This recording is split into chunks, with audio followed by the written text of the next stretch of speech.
Hey guys, it's Hannah and this is Bookworms Talk, and today I'm going to be reading from some of your favorite books, like super popular book talk hyped books. And I'm going to be reading like the first little excerpt, basically just the hook, to see if it'll hook you as well as if it'll hook me. I'll have all the books listed down in the description along with timestamps if you're not interested in others or you just want to jump to the one you're most excited about. So let's go. First, I'm starting with Indigo Ridge by Devney Perry. Think you'll fly, little bird? A voice. A nightmare. Whispered across the wind. The rocks at the base of the sable cliff glowered silver as they caught the moonlight. A darkness so black and infinite, it began to pull, its tether on my ankle, as I took one step toward the edge. Would it hurt, flying? Let's find out. Chapter 1. Could I get another? The bartender didn't slow as he passed by. Drink, I muttered, slumping forward. Pops had told me this bar was where the locals hung out. Not only was it within walking distance of my new house in case I decided not to drive, but I was a local now.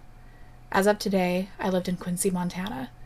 I'd told the bartender as much when I'd asked for the wine list. He'd raised one bushy white eyebrow above his narrowed gaze, and I'd abandoned my thirst for a glass of Cabernet, ordering a vodka tonic instead.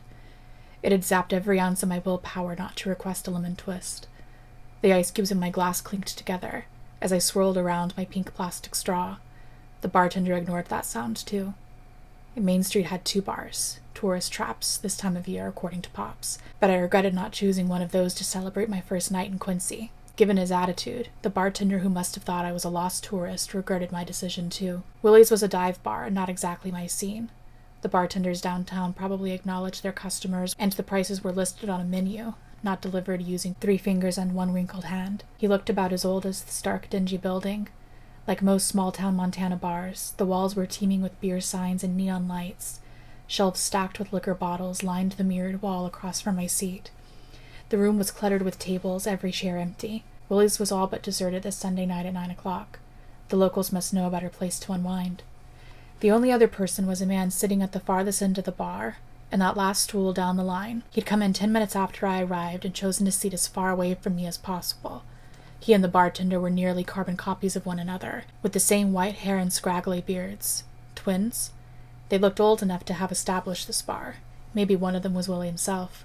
The bartender caught me staring. I smiled and rattled the ice in my glass. His mouth pursed in a thin line, but he made me another drink. And like with the first, he delivered it without a word, holding up the same 3 fingers. I twisted to reach in my purse, fishing out another 5 because clearly starting a tab was out of the question. But before I could pull the bill from my wallet, a deep, rugged voice caressed the room. Hey, Willie. Griffin. The bartender nodded. So he was Willie, and he could speak. Usual? Willie asked. Yep. The man with the incredible voice, Griffin, pulled out a stool 2 down from mine. As his tall, broad body eased into the seat, a whiff of his scent carried my way. Leather and wind and spice filled my nose, chasing away the musty air from the bar. It was heady and alluring. He was the type of man who turned a woman's head. I really love the writing. I want to keep going, but I have a lot of books in this list. It just has a flow to it. I can't put my finger on it. Next, I'm going to read from It Happened One Summer by Tessa Bailey. So it starts, The unthinkable has happened. Her longest relationship on record, over in the blink of an eye. 3 weeks of her life, wasted. So dramatic. Piper Bellinger looked down at her lipstick red, one-shoulder Valentino cocktail dress and tried to find the flaw, but came up with nothing. Her tastefully tan legs were polished to such a shine she'd checked her teeth in them earlier. Nothing appears amiss on top either. She swiped the tape holding up her boobs while backstage at a runway show in Milan during Fashion Week. We're talking holy grail of tit tape. And those puppies were on point. Big enough to draw a man's eye, small enough to achieve an athletic vibe in every 4th Instagram post. Versatility kept people interested. Satisfied that nothing concerning her appearance was glaringly out of place, Piper trailed her gaze up the pleated leg of Adrian's classic Tom Ford suit, made of the finest sharkskin wool, unable to quell a sigh over the luxurious peaks of lapel and monogrammed buttons. The way her boyfriend impatiently checked his tripod watch and scanned the crowd over her shoulder only added to the bored playboy effect. Hadn't his cold unattainability attracted her to him in the first place? God, the night of their first meeting seems like 100 years ago. She had had 2 facials since then, right? What was time anymore? Piper could remember their introduction like it was yesterday. Adrian had saved her from stepping in vomit at Rumor Willis's birthday party, and she stared up at his chiseled chin from her place in his arms. She'd been transported to old Hollywood. A time of smoking jackets and women traipsing around in long, feathered robes. It was the beginning of her own classic love story. And now the credits were rolling. Oh, I like that. I can't believe you're throwing it all away like this, Piper whispered, pressing her champagne flute between her breasts. Maybe drawing his attention there would change his mind. We've been through so much. Yeah, tons, right?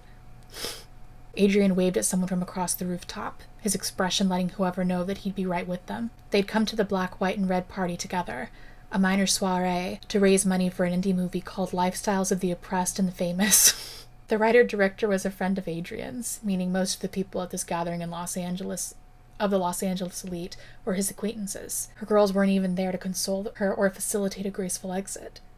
Adrian's attention settled back on her reluctantly. Wait, what were you saying? Piper's smile felt brittle, and she turned it up another watt, careful to keep it in one crucial notch below manic.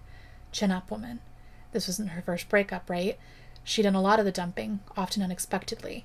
This was a town of whims, after all. She never really noticed the pace of how things changed, not until lately. At 28, Piper was not old, but she was the oldest woman at the party. This was inspired by kind of Schitt's Creek's character, Alexis. I really like Tessa Bailey's writing style. It's hard to get into third person, but I think it kind of gives you an idea of like the humor. Next, I'm going to read from Daisy Jones and the Six by Taylor Jenkins Reid. This has been on my list for forever, and I have a feeling I'll really, really like it, which is why I haven't read it yet. I don't know. I'm a weirdo. Daisy Jones was born in 1951 and grew up in the Hollywood Hills of Los Angeles, California. The daughter of Frank Jones, the well-known British painter, and Janine Lafer, a French model. Daisy started to make a name for herself in the late 60s as a young teenager on the Sunset Strip. Ellen Chang, biographer, author of Daisy Jones, Wildflower. Here's what is so captivating about Daisy Jones, even before she was Daisy Jones. You've got a rich white girl growing up in LA. She's gorgeous, even as a child. She had these stunning big blue eyes, dark cobalt blue. One of my favorite anecdotes about her is that in the 80s, a color contact company actually created the shade called Daisy Blue. She's got copper red hair that is thick and wavy and takes up so much space. And then her cheekbones almost seem swollen. That's how defined they are. And she's got an incredible voice that she doesn't cultivate. Never takes a lesson. She was born with all this money in the world, access to whatever she wants, artists, drugs, clubs, anything and everything at her disposal. But she has no one. No siblings, no extended family in Los Angeles, 2 parents who are so far into their own world that they are all but indifferent to her existence. Although they never shy away from making her the pose of their artist friends, that's why there are so many paintings and photos of Daisy as a child. The artist that came into the home saw Daisy Jones, saw how gorgeous she was, and wanted to capture her. It's telling that there is no Frank Jones piece of Daisy. Her father is too busy with his male nudes to pay much attention to his daughter, and in general, Daisy spends her childhood rather alone. But she's actually a very gregarious, outgoing kid. Daisy would often ask to get her hair cut just because she loved the hairdresser. She would ask neighbors if she could walk their dogs. There was even a family joke about the time Daisy tried to bake a birthday cake for the mailman. So this is the girl that desperately wants to connect, but there's no one in her life that truly seems interested in who she is, especially not her parents. And it really breaks her, but it is also how she grows up to be an icon. We love broken, beautiful people, and it doesn't get much more obviously broken or more classically beautiful than Daisy Jones. So it makes sense that Daisy starts to find herself on the Sunset Strip, this glamorous, seedy place. I forget. I go so long between reading Taylor Jenkins Reid. I fucking love her writing style. I'm going to round this off with a book that I actually don't think I will like, but I'm willing to give it a try because it's on Kindle Unlimited. And it is called The Fine Print by Lauren Asher. The last time I attended a funeral, I ended up with a broken arm. That is a good intro. The story made headlines after I threw myself into my mother's open grave. It's been over 2 decades since that day, and while I've completely changed as a person, my aversion to mourning hasn't. But due to my responsibilities as my late grandfather's youngest relative, I'm expected to stand tall and unbothered during this wake. It's nearly impossible, with my skin itching like I'm wearing a cheap polyester suit. My patience wanes as the hours go on, with hundreds of Kane employees and business partners offering their condolences. If there's anything I hate more than funerals, it's talking to people. There are only a few individuals I tolerate, and my grandfather was one of them. And now he's gone. The burning sensation in my chest intensifies. I don't know why it bothers me as much as it does. We've had time to prepare while he was in a coma, yet this strange sensation in my ribcage returns with a vengeance whenever I think of him. I run a hand through my dark hair to give myself something to do. I'm sorry for your loss, son. A nameless attendee interrupts my thoughts. Son? The word leaves my mouth with enough venom to make the man wince. The gentleman centers his tie across his chest with fumbling hands. Excuse my brother. He's struggling with his grief. Cal places a hand on my shoulder and gives it a squeeze. His vodka and mint-covered breath hits my face, making me scowl. My middle brother might look dressed to the nines in a pressed suit and perfectly styled blonde hair, but his red-rimmed eyes tell a completely different story. The man mumbles a few words I don't bother listening to before heading to the nearest exit, struggling with my grief.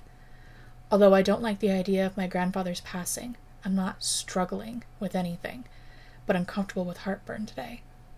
Relax. That's the kind of thing people say at funerals. The two blonde brows pulled together as Cal stares me down. I don't need an excuse for my behavior. No, but you need a reason for scaring off our biggest Shanghai hotel investor. Fuck. There's a reason I prefer solitude. Small talk requires far too much effort and diplomacy for my taste. Can you try to be nicer for 1 more hour? At least until all the important people leave? This is me trying. My left eye twitches as I press my lips together. Well, do better. For him. Cal tilts his head toward the picture above the fireplace. I let out a shaky breath. The photograph was taken during a family trip to Disneyland when my brothers and I were kids. Grandpa smiles into the lens, despite my tiny arms wrapped around his neck in a chokehold. Declan stands behind Grandpa's side, caught in the middle with an eye roll, while Cal raises 2 fingers behind his head. My father shows a rare, sober smile as he wraps an arm around my grandpa's shoulder. If I try hard enough, I can imagine Mom's laugh as she snapped the photo. While the memory of her face is fuzzy, I can make out her smile if I think hard enough. A weird scratchiness in my throat makes it difficult to swallow. Residual allergies from spring in the city, that's all. I clear my irritated throat. He would have hated this kind of show. Although Grandpa was in the entertainment business, he disliked being the center of attention. The idea of all these people driving out to the edge of Chicago for him would have made him roll his eyes if he were still here. I eat my words. I immediately emotionally had a heart connection. That's a weird thing to say. I'm reading a book on emotionality of characters and openers and hooks and the things that you need to get to make the reader interested, and it did those things, and I was able to really point them out, which feels like a great learning moment for me. And they're right, I'm emotionally connected to that character. I personally relate to the whole solitude thing, and I think everyone kind of relates to not wanting to fucking be somewhere and having to put on a face. And yeah, I eat my words. I'm gonna try that book. I like the writing style. I really like his character. Yeah, color me surprised. I'm really impressed with that. So I hope that you guys enjoy this. I will be doing another part in this series, and you can actually help me out if you're still around by adding what book that you would like to see me use in the next video. If you did like this video, please do subscribe, and I'll see you guys next Saturday. Bye.